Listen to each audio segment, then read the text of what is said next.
daw balay ba pisyo yeno yang atang marway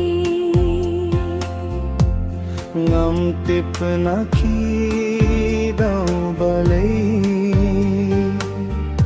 ba pisyo yeno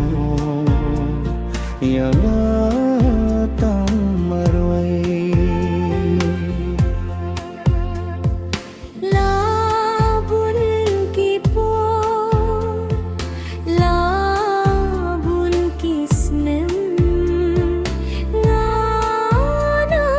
mutba philat song ngam poi perkhat sunang aj ngai hala marwai nga pangakhuslay ngam poi perkhat sunang aj ngai hala marwai nga pangakhuslay habang aking mauyapi ngam laklem jauma purbangia don rengkai sisangam laban kle habang aking mauyapi ngam laklem jauma purbangia don ringkat sisangam laban klet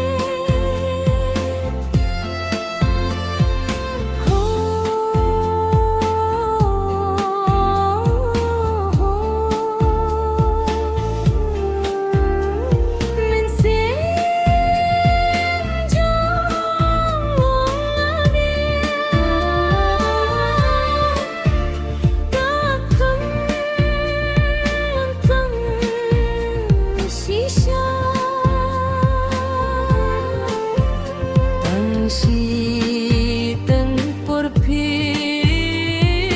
pun bansat kelar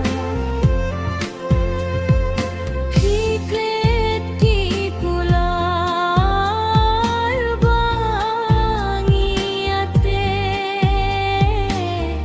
jinggit basisa balay pimkin mausyo piklet ki kular bangi ate jile